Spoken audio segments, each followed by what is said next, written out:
Hello guys, welcome to my YouTube channel study Saathi friends. मैं आज आपके लिए लेके आई हूँ क्लास 9th में सोशल साइंस का chapter forest and society and colonialism. इसमें पढ़ते हैं फॉरेस्ट, सोसाइटी और कॉलोनियलिज्म के द्वारा बारे में क्या है। इसमें हमारा फर्स्ट टॉपिक दिया हुआ है डिफॉरेस्टेशन। डिफॉरेस्टेशन क्या होता है? Deforestation is cutting down of trees indiscriminately in a forest area. Deforestation का मतलब होता है फॉरेस्ट एरिया में इनडिस्क्रिमिनेटली पेड़ों का काटना हमारा डिफॉरेस्टेशन होता है। Under the colonial rule it became very systematic और एक्सटेंसिव। जो कॉलोनियल रूल है वहाँ पे जो है ये बहुत सिस्टमेटिक और एक्सटेंसिव हो गया है। अब इम्पोर्टेंस क्या है डिफॉरेस्टेशन की? अगर हम पेड़ों को काटते हैं उसकी क्या इम्पोर्टेंट है? As population increase over the centuries and demand for food went up, peasant extended the boundaries of cultivation by clearing forest. जैसे कि पॉपुलेशन जो है धीरे धीरे बढ़ती जा रही है तो डिमांड जो है वो भी खाने की बढ़ रही है। तो जो पीजेंट्स हैं वो कल्टीवेशन के लिए बाउंड्री कर रहे हैं क्लियर करके फॉरेस्ट को। सेकंड पॉइंट है जब British encourage the production of commercial crop like juice, sugar, wheat and cotton for their industrial raw material. अगला पॉइंट है हमारा, जो ब्रिटिश थे वो इंक्रीज़ करते थे प्रोडक्शन करने के लिए कमर्शियल क्रॉप का, जैसे हमारी जूट और शुगर, व्हीट और कॉटन, ताकि वो अपनी इंडस्ट्री में रॉ मटेरियल से यूज़ कर सकें। थर्ड पॉइंट है हमारा, जो British thought that forest were unproductive land as they yield no revenue nor agriculture produce. जो ब्रिटिश थे वो ये सोचते थे कि जो फॉरेस्ट है ये अनप्रोडक्टिव लैंड है, इससे ना तो कोई कमाई होगी और ना ही कोई एग्रीकल्चर प्रोड्यूस होगा। तो cultivation was viewed a sign of progress. उन्हें कल्टीवेशन जो है एक साइन देखा प्रोग्रेस का। फोर्थ पॉइंट है हमारा, oak forest in England was disappearing. There were no timber supply for the ship building industry. Forest resources of India were use to make ship for the royal navy.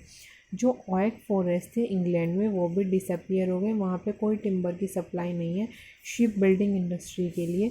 जो forest resource है India का use करने लगे अब ship बनाने के लिए royal navy का। अगला है spread of railway required two things.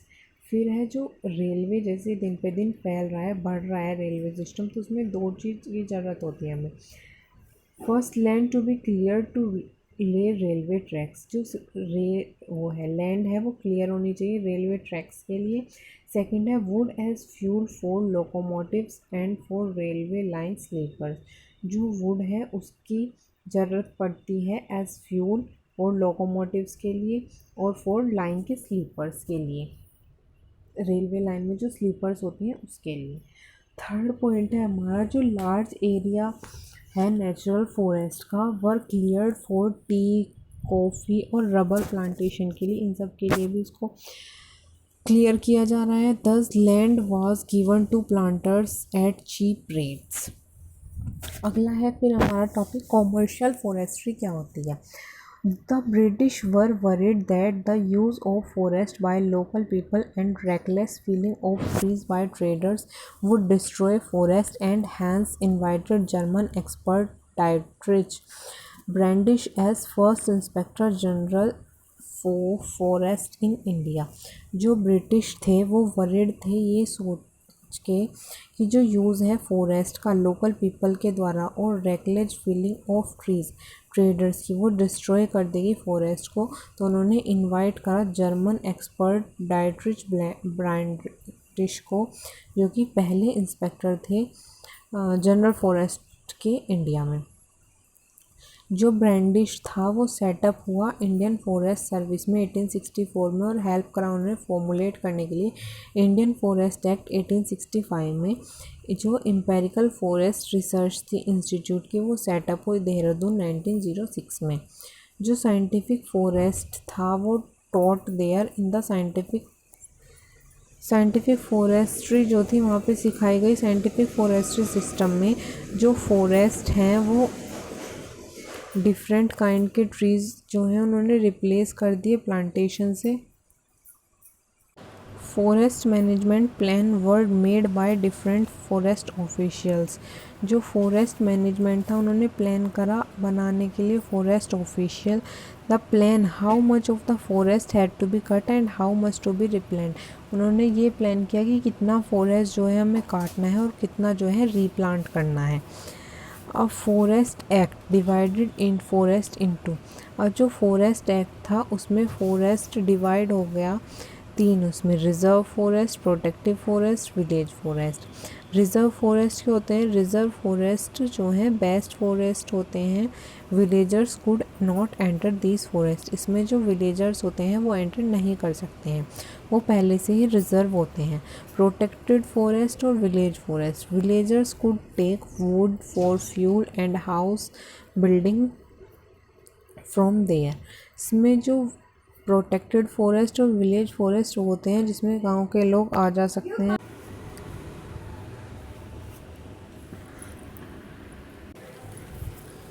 अगला टॉपिक है हमारा फॉरेस्ट रूल्स एंड कल्टीवेशन क्या होता है। शिफ्टिंग कल्टीवेशन या स्वीडिंग agriculture was the agricultural practice in many parts of Asia, Africa and south America. जो शिफ्टिंग कल्टीवेशन या स्वीडन एग्रीकल्चर जो था एक एग्रीकल्चर प्रैक्टिस थी बहुत सारे पार्ट्स में, जैसे एशिया, अफ्रीका और साउथ अमेरिका में।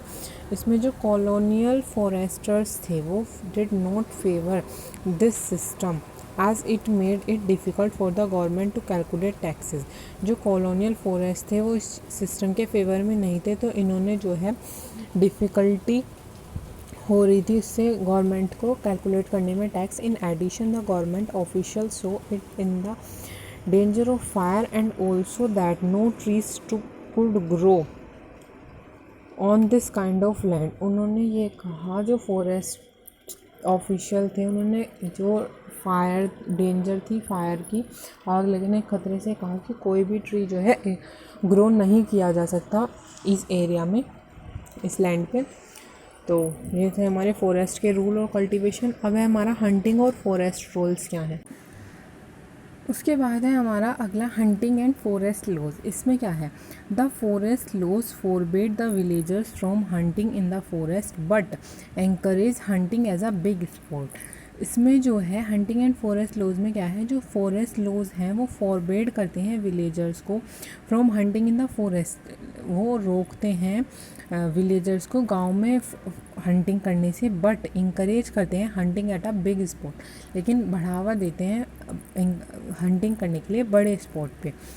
दे felt that the wild animals were savage, wild and primitive just like the Indian society and that is was their duty to civilise them. वो ऐसा feel करते हैं कि जो वाइल्ड एनिमल्स हैं वो सेवेज थे, वाइल्ड एंड प्रिमिटिव। उसी तरीके से जो इंडियन सोसाइटी है और वो अपनी इसके प्रति अपनी ड्यूटी समझते हैं। अब है न्यू ट्रेड और न्यू एम्प्लॉयमेंट में क्या है। नई opportunity open in the trade as the forest department to control of the forest. नई अपॉर्चुनिटी जो है ओपन होती हैं ट्रेड में जब फॉरेस्ट डिपार्टमेंट जो है कंट्रोल लेता है फॉरेस्ट का। जैसे मुंदुचुरु पीपल हैं इसके ब्राज़ीलियम अमेज़न के। इसमें क्या है, विद अ कॉलोनियल इन्फ्लुएंस के, जब उसके इन्फ्लुएंस मतलब बार बार सपोर्ट से, फोर्स करने से, trade was completely regulated by the government. जो ट्रेड है उसका कॉलोनियल के इन्फ्लुएंस से जो ट्रेड है वो कम्प्लीटली रेगुलेट हो गया गवर्नमेंट के द्वारा। Many large European trading firms were given the sole right to trade in the forest product of a particulate area. इसमें बहुत सारे बड़े बड़े यूरोपियन ट्रेडिंग फर्म्स जो थे उन्होंने अपना सोल राइट, अकेला अधिकार दिया ट्रेड के लिए फॉरेस्ट प्रोडक्ट में किसी भी एक पर्टिकुलर एरिया में। Many pastoral communities lose their means of livelihood. जिसमें जो है बहुत सारी पेस्टोरल कम्युनिटीज़ ने अपना जीवन यापन का साधन जो है इसमें खो दिया। New opportunity of work did not always mean improve well being for the people. नई अपॉर्चुनिटी जो होती है काम की, उसका हमेशा मतलब ये नहीं होता कि आपके जो वेल बींग है या किसी भी बंदे का वेल बींग है उसको इम्प्रूव करे वो। अगला है हमारा फॉरेस्ट रेबेलियंस क्या है। Forest communities rebelled against the changes imposed upon them. जो फॉरेस्ट कम्युनिटीज़ हैं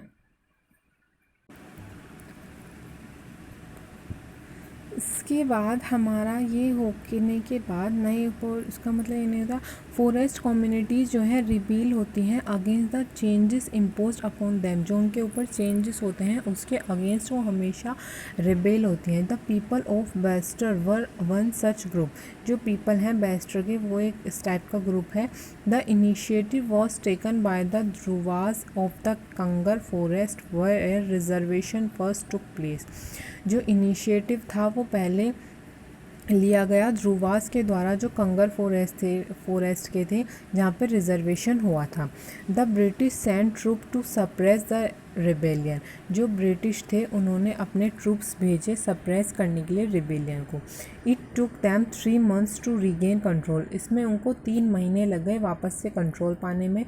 और victory for the people of Bastar was take that the work on reservation was suspended and the area was reduced to half।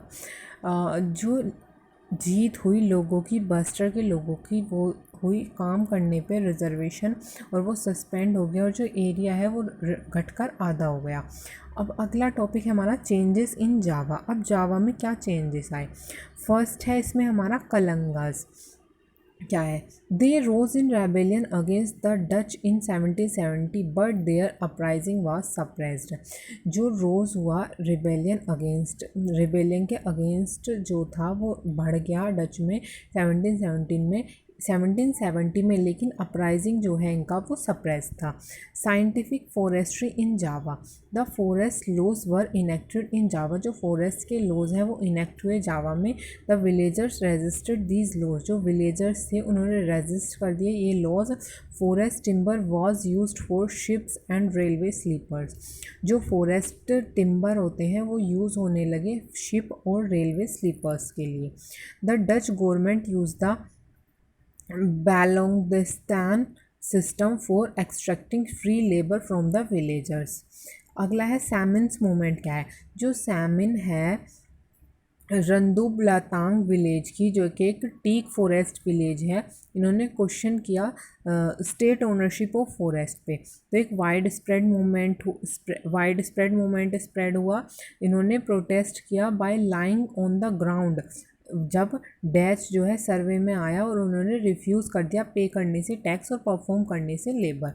अगला है हमारा world Wars and deforestation. क्या है? The world war जो है had a major impact on forest, जो world war है उसका बहुत ज़्यादा इम्पैक्ट पड़ा फॉरेस्ट पे। The forest department cut freely to meet the British demand से, जो है फॉरेस्ट डिपार्टमेंट में ने उन्होंने कट कर दिए फॉरेस्ट को। The Dutch followed the scorched earth policy of destroying saw mills, burning logs of teak so that the Japanese could benefit from it. जो डच थे उन्होंने फॉलो किया स्कोच्ड अर्थ पॉलिसी, जिससे डिस्ट्रॉय हो गई सो मील्स, और उन्होंने जो लॉग्स थे टीक के वो भी जला दिए, जिससे जो जैपनीज़ हैं उनको उसका बहुत ज़्यादा फ़ायदा नहीं हुआ। The Japanese force the villagers to cut down forest when they occupy the area, जो जैपनीज़ थे उन्होंने फोर्स करा विलेजर्स को फॉरेस्ट को कट करने के लिए जहाँ पे उन्होंने ऑक्यूपाई करना था एरिया। अब है अगला टॉपिक है हमारा न्यू डेवलपमेंट। ये हमारा लास्ट टॉपिक है। न्यू डेवलपमेंट क्या है? The conservation and preservation of forest has now become the focus rather than timber. Timber के अलावा अब फॉरेस्ट को कंजर्व करना और प्रिजर्व करना बहुत ज़्यादा इंपॉर्टेंट हो गया है, इसी पे चीज़ पे ज़्यादा फोकस दिया जा रहा है। It has also been realise that, ये भी रियलाइज़ हो गया है, if forest are to survive, यदि जंगल रहेंगे the local community need to be involve. There are many such examples in India where communities are conserving forest in scared grove। हमारे India में बहुत सारे ऐसे एग्जाम्पल हैं जहाँ पे कम्युनिटी जो है कंजर्व कर रही हैं फॉरेस्ट को सैकर्ड ग्रोव्स में। This looking after is done by each member of village and everyone is involve. और ये देखने के बाद कि इसमें हर गांव का हर बंदा इन्वॉल्व है, तो इससे ये जो है एक नया डेवलपमेंट हो रहा है। तो आपका चैप्टर जो है ये कंप्लीट हो गया है। अगर आपको इसमें कुछ डाउट हो चैप्टर 4 है सोसाइटी और कॉलोनिज्म में, तो आप मुझे कमेंट सेक्शन में कमेंट करके पूछ सकते हैं। वीडियो पसंद आए तो please like share and subscribe my channel. Thank you.